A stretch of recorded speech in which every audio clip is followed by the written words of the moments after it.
नमस्कार, भारत लाइव देख रहे हैं आप। बिहार में लगातार ये चर्चा हो रही है कि तेजस्वी यादव जल्दी ही नीतीश कुमार की कुर्सी के उत्तराधिकारी बन जाएंगे। हालांकि नीतीश कुमार ने भी कई मौक़ों पर ये बात खुलेआम कही है कि तेजस्वी यादव को आगे बढ़ाना है, उन्हें ही बिहार का भविष्य देखना है और नीतीश कुमार उनमें ही बिहार का भविष्य देखते भी हैं। लेकिन ये सारी चर्चाएँ अभी तक केवल वेग चर्चाएँ हैं, कोई ठोस बातचीत इस पर नहीं हुई है। जहाँ तक मीडिया की सुर्खियों की बात करें तो बार बार नीतीश कुमार के इस बयान को कोट किया जाता है जिसमें वो तेजस्वी यादव की तरफ इशारा करके कहते हैं कि अब तेजस्वी को आगे बढ़ाना है, मेरी कोई व्यक्तिगत इच्छा अब नहीं रह गई है। हालांकि नीतीश कुमार लगातार देश के प्रधानमंत्री नरेंद्र मोदी पर हमलावर हैं। भाजपा के जितने भी अब तक राजनीतिक चाल चरित्र है उस पर भी हमला किया है और केंद्र सरकार द्वारा लाए गए कोई भी योजना पर वो लगातार अपनी राय मुखरता से दे रहे हैं। लेकिन जहां ये सारी बातें हो रही हैं वहीं एक बड़ा सवाल खड़ा होता है कि नीतीश कुमार यदि प्रधानमंत्री के दावेदार बनते हैं विपक्ष के, जैसा कि तैयारियां चल रही हैं, तो बिहार वो किसके हवाले करेंगे? बिहार की इस कुर्सी को वो किसको देंगे? बिहार में कई दावेदार हैं। नीतीश कुमार अगर देश की राजनीति की तरफ बढ़ते हैं तो निश्चित तौर पर बिहार छूट जाएगा, बिहार पर से उनकी पकड़ ढीली हो जाएगी और बिहार में सरकार चलाने के लिए जो चेहरा चाहिए होगा वो मौजूद नहीं रहेगा। ऐसी स्थिति में नीतीश कुमार के पास ऑप्शंस तो बहुत हैं, लेकिन जिस तरीके से राजद ने उन्हें सपोर्ट किया है, विधायकों की ज़्यादा संख्या होने के बावजूद उन्हें मुख्यमंत्री बना रखा है और लालू प्रसाद यादव लगातार उन्हें आशीर्वाद दे रहे हैं, चाहे वो देश के प्रधानमंत्री के खिलाफ चुनाव लड़ने की हो या फिर भाजपा के खिलाफ बड़े रणनीति का हिस्सा बनने की। ऐसे में राजद, जो कि पिछले चुनाव में नीतीश कुमार के खिलाफ लड़ी थी और एग्जिट पोल्स में सरकार राजद का बन चुका था, राजद चाहेगी कि नीतीश कुमार अब बड़ा दिल दिखाते हुए जिस तरीके से राजद ने दिखाया है, अब तेजस्वी यादव को अपनी कुर्सी दे दें। खासतौर पर तब जब 2023 में पूरी तैयारी के दौरान समय बहुत कम बच रहा है, क्योंकि 24 में फिर से लोकसभा चुनाव है और इस एक साल से कम समय में अब नीतीश कुमार को देश की रणनीतियों का हिस्सा बनना है। ऐसे में बिहार उन्हें किसी न किसी को तो सौंपनी होगी, क्यों नहीं तेजस्वी यादव।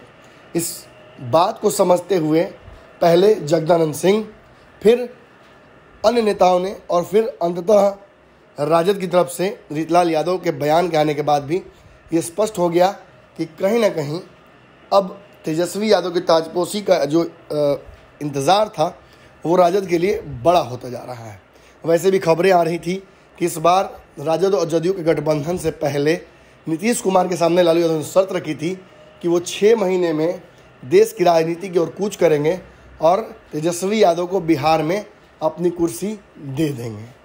तो ये सारी तैयारियां एक तरफ और नीतीश कुमार की रणनीति एक तरफ।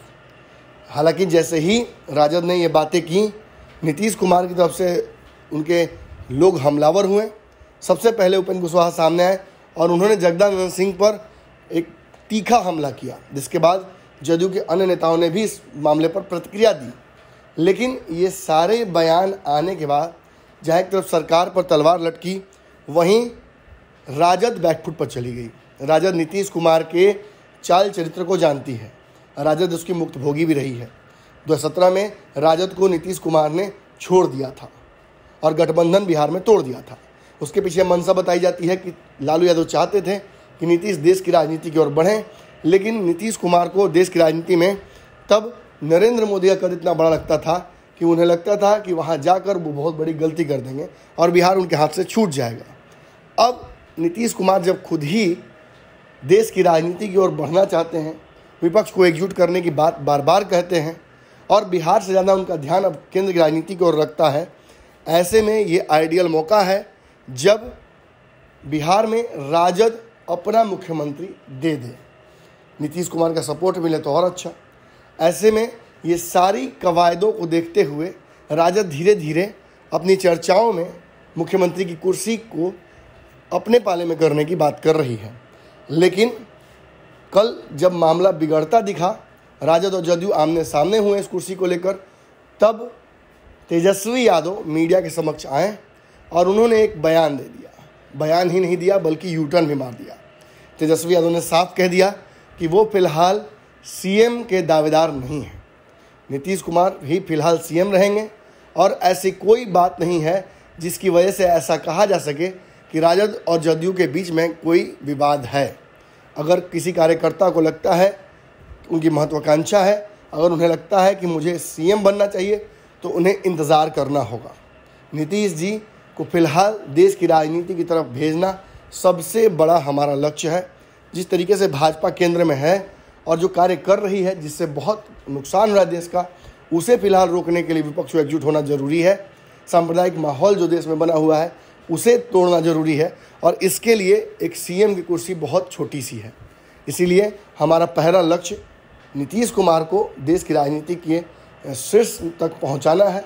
बाद में हम तय कर लेंगे कि क्या करना है।